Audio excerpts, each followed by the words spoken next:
Hello and welcome to Powered by Intuition. I'm joined today by my special guest, Arlene, and little bat wings. Isn't she so cute? Oh my goodness. Yes, let's let you. I'm gonna let you go. There you go, kitty kitty. Oh, deep breath. If you are just joining me on either of the platforms, let's take a deep breath and just let it out with a big sigh. Exasperation. I'm going to clear my throat. Just let it out. We're going to do that 2 more times. And 1 more time. And you can just shake it off. It has been quite a week, hasn't it? And when we're dealing with situations, it's all in how we navigate it. And even if you're seeing this later on, you're seeing it at the right time. Any sort of kerfuffle or situation that's happening, any stresses when things don't feel like they're working out, just take a deep breath, ground yourself, get calm, and then move forward. So right over here, I have a device that is not playing so kindly with me right now, but it's working. So we'll have it at that. And I might have to adjust it occasionally. But there are always going to be times where things don't work out. There are always going to be times where we plan things, we do our best efforts to make things work, and it just turns into chaos. But this also segues me into the main topic of today is accepting change. Whether it's the change of plans because a curveball has been thrown into the mix, or it's a change of how you get to navigate things in general, or it's a change of life as we were told about it. And when it comes to change isn't something to run away from. Change isn't something to be scared of. Change isn't something to badger or battle, because change is inevitable. I'm going to say that again. Change is inevitable. It is a part of life. We are constantly changing. We are exchanging cells, blood cells, outside changes through the seasons, weather changes. Change is a part of life. Yet somehow we've decided change is scary, unacceptable, and shouldn't happen. That things should just be this constant, static progression, and that is the furthest thing from reality. And it's kind of weird that we have these ideas around ourselves that change isn't supposed to happen, or that change is something to fight or to be scared of. Now, there's always pros and cons to change. It's always in how you navigate it, like navigating those days where so much seems to not work out. But I'm going to tell you the truth. If you steer that ship, things will work out. Like even just hopping on today was a little bit of a struggle, but I just kept calm, kept my wits about me. I'll figure it out. I know that I'm really good at figuring things out because I wrote a whole book on resilience. It's overcoming challenges and obstacles. And it's actually a journal. I just want to correct that.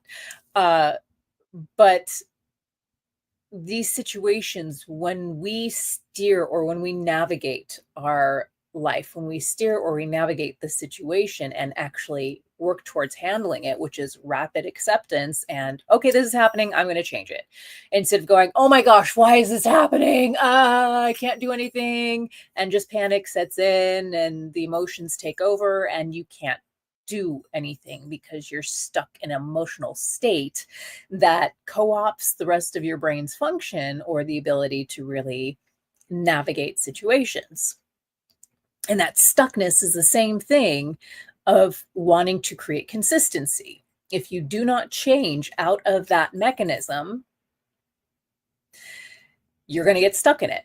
So a lot of people, and I've been there myself, get stuck in these emotional states. And the more that we cling to that, or the more that we let that take over, the less that we're going to have things move in our favor.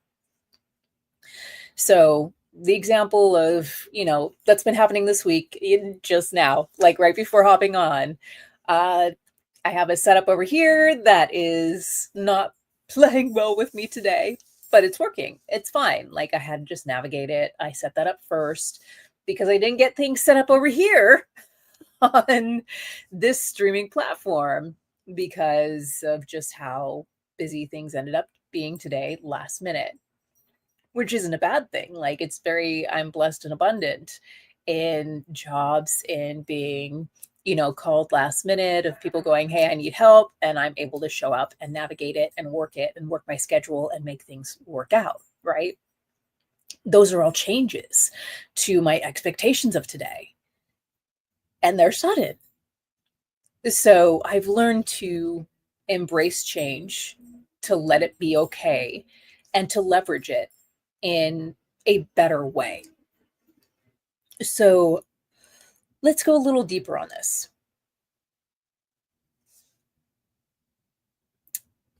The situation of what's happening within the United States and all of this change, all of these distinctions, a lot of things not so good.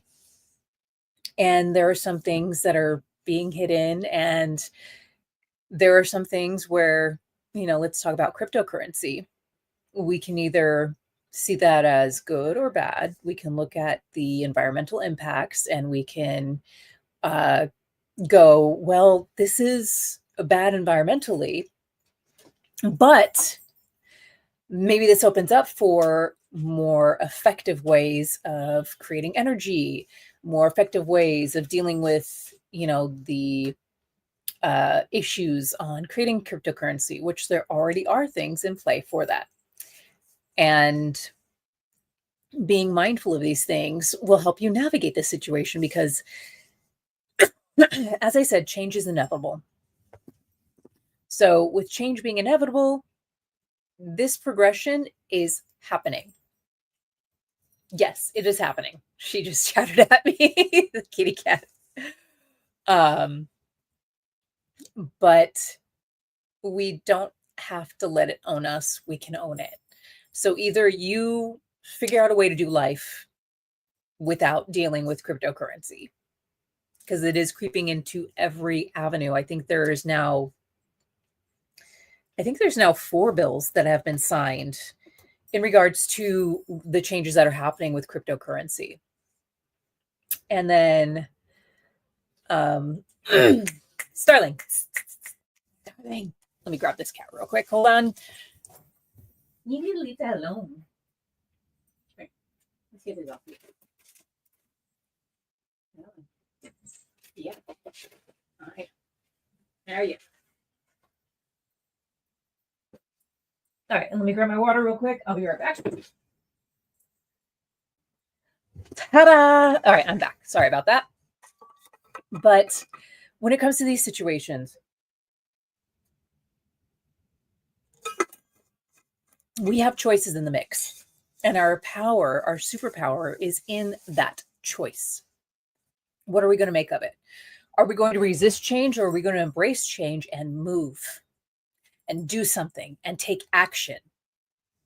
I would say take positive action, not destructive action, not action that is going to harm you or anybody else. Take positive, constructive action and use it to your benefit. So if you are more ecologically aligned, create something, build something, get a conglomerate together, connect with others, and create something that is economical, ecological, and will translate to those who are, building or behind a lot of this. Figure out ways in, and then create a product that supports their bottom line. because they're all about money. Cryptocurrency at the end of the day is a currency. And you have to speak the language. You've got to make it part of their... Obey. Can you close the door, please? I'm live. Thank you. Just like that. So you have to make it worth their while. You got to speak their language. You got to connect with them, and you got to make it so that they understand, they see the value in it, and they'll be like, yeah, this makes sense because it supports their needs. You're supporting your needs, or the Earth's needs, or humanity's needs, because a lot of times I find that that's missed, and everybody wins. So create the win-win from these situations of change.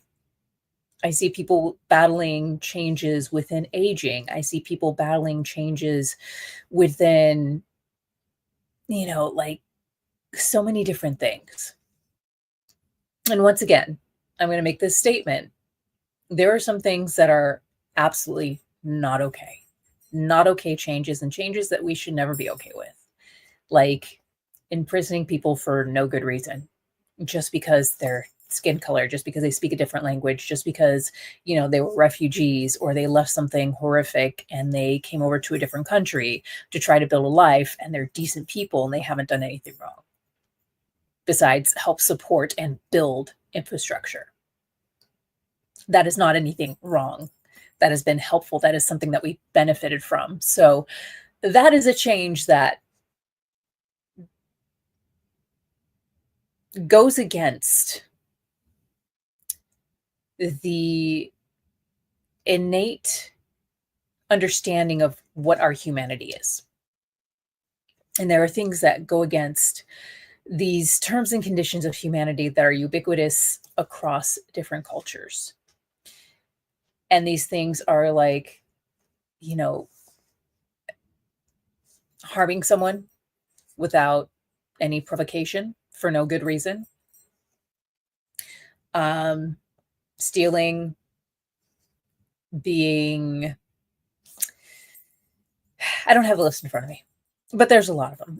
So, it's like the 10 Commandments: thou shalt not covet, thou shalt not unalive, those sorts of things. Like, don't cause harm to another unless, harm has been done to you. Like, it creates this tit for tat thing that tends to be unending until someone stands up and goes, hey, I'm done with this behavior. Are you done with it? And they'll go, yeah, okay, let's make amends. Let's work together to create something that is workable for both of us. And I think some of us have definitely lost the path on that, especially when it comes to cancel culture paradigms, where people don't create the avenue for someone to actually make amends. And it's like, even if someone has made amends with a situation that happened in their past, that'll still be dragged up and held against them, even though it's over and done with. And that's not okay behavior. And that is also a way of change where people don't accept it. Now, can people change completely? Debatable. But people can make significant changes or counterbalances with behaviors of a certain sort, right? Like, I'm not talking about neurodivergent people, even though a lot of neurodivergent people have been forced in these sort of situations where they have to do masking, and it's very unpleasant and very uncomfortable, but they still tend to choose to do it because our culture hasn't caught up to this idea that changes in how people process things neurologically,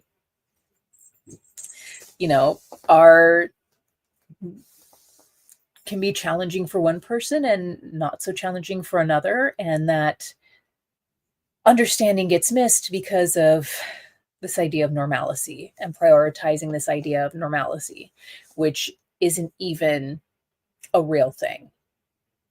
A lot of times it's another form of masking, just not masking of neurodivergency, it's masking of humanity and humanity's flaws. But coming back to, the cancel culture sort of idea, there are acceptable ways that people can make amends. Now, do these people who get caught often try to do that? Not necessarily, which is what is part of the problem. But there are some times where people do their best to make amends, and then it's not enough. I'm seeing this, sorry, jaw's being weird. I do have a little bit of TMJ. Like seeing this with, let's take the Newsom thing, for example, right? He said some statements that really ruffled some feathers, but those statements were taken out of context. And there's another solution for those statements or that sentiment when it comes to trans individual in sports. And I keep saying this over and over again. I'm like, why aren't we doing co-ed sports? It exists. It already exists. It already happens. People make their own community teams. There are co-ed community teams. Problem solved. ESPN, here, more content now that we have co-ed sports.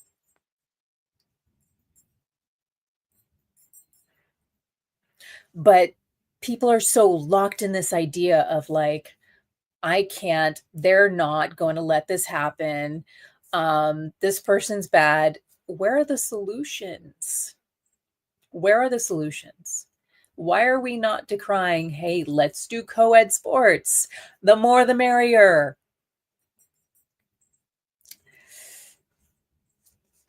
Part of the reason is I know that there are some sports where a woman might dominate and it might make men feel bad.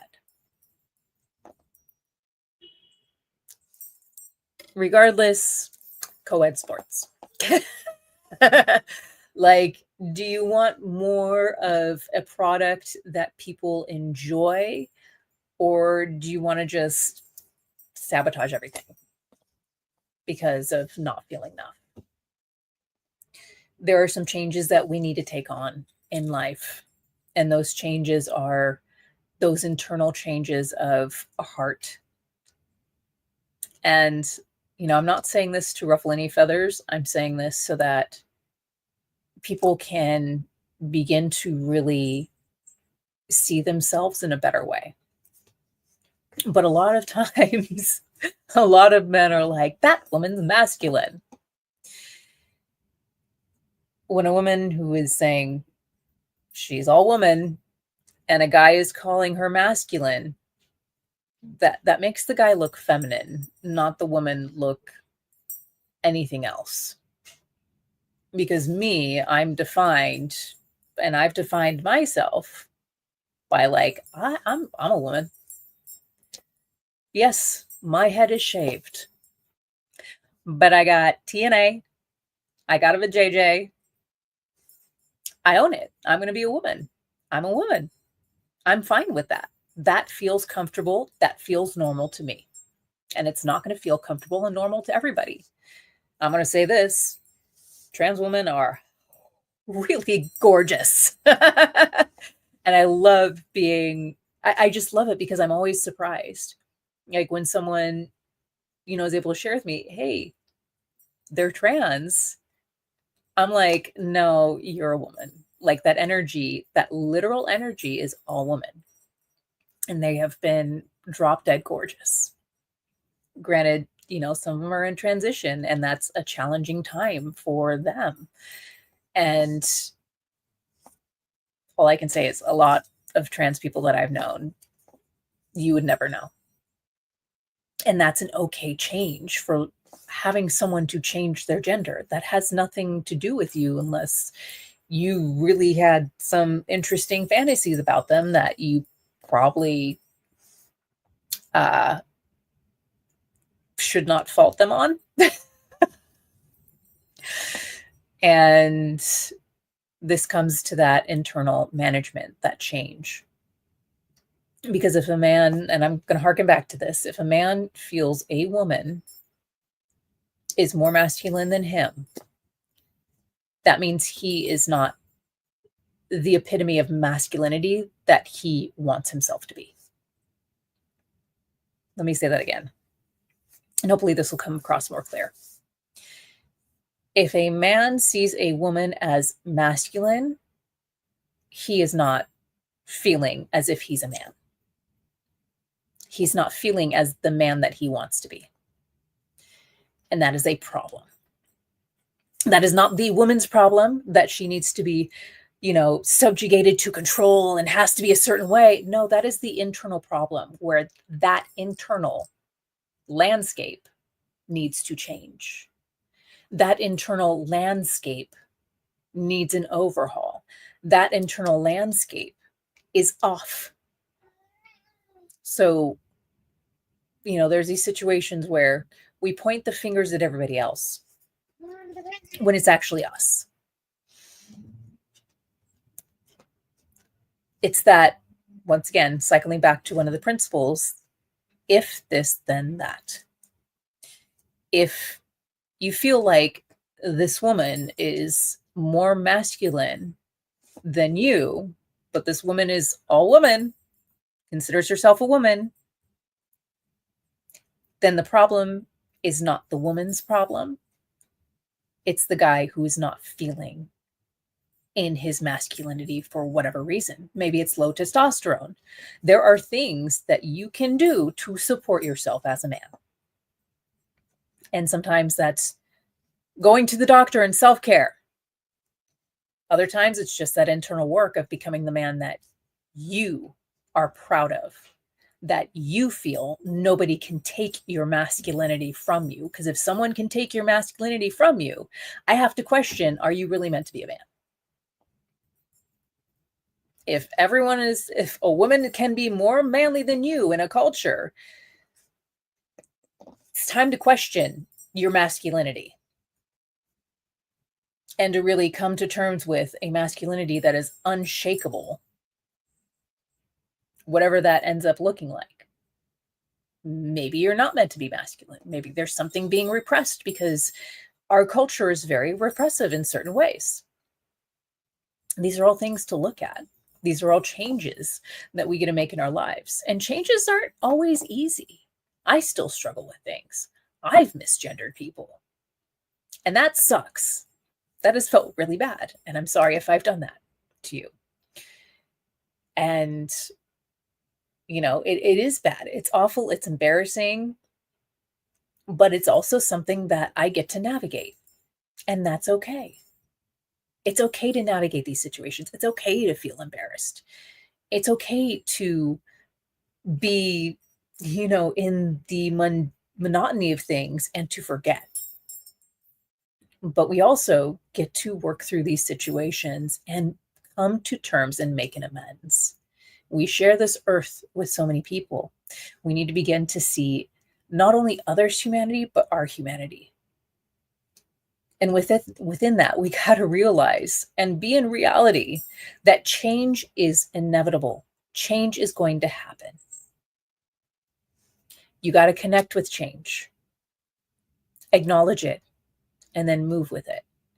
If you move against it, it just creates that backlash, that ricochet that just smacks you in the face because you're not prepared for it.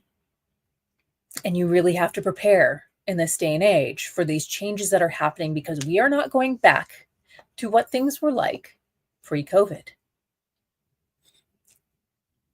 We kind of got into a semblance of things, but we never got back to what things were like pre-COVID. We are not going back there.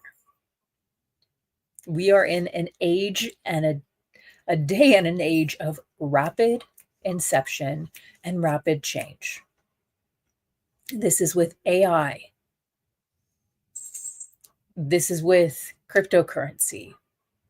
This is with policies and shifting of powers. This is with climate change. I know people don't want to believe in climate change. It doesn't matter what you believe is the cause of climate change. The climate is changing, things are shifting, things are different. It's okay to acknowledge that. It is not going to hurt you or harm you to acknowledge that. It's actually going to hurt and harm you to not acknowledge that, which is why we're seeing so many things happen in the world right now where we're like, wow, we didn't expect that. You know, I know people want to blame the LA fires on the mayor, like the mayor had any sort of control over the situation. The mayor did not, of Los Angeles, and neither did the mayor of Altadena area and the Eaton fire area. Yes, there are two mayors. A lot of people didn't even know that as they were criticizing the one with, yeah, it's okay for people of color to be in power. That's okay too. And that's an acceptable change that not only helps our society at large, it makes things better. A lot of the things that we had as social services started with Black people. Wow, that was a good thing that came from those changes, even though people are so upset and so angry and so uncomfortable with it. So there's a lot of change happening. And these changes are not going to stop. Because change is part of life. You can expect change to happen. That is how life works. We grow, we change, our cells renew, our cells change, we age. These things are normal parts of life, yet we fight it so much. So I want you to take a look at things are changing, at how things are changing, and at what you can do with these changes to navigate them. And as I mentioned earlier, some of these changes are not so good because they defy what is considered, you know, what is considered morally okay on a scale of all cultures. If you harm someone, that is universally seen as not okay. If you harm someone with intention and they have not done anything wrong, that is universally seen as not okay. So there are these things where we can look at these cross-cultural moral codes and we can uphold those. We can hold people accountable. Sometimes that takes a change of us stepping out of our shell and really calling it out. But when it comes to how these things are shifting in this day and age right now, we need to acknowledge it.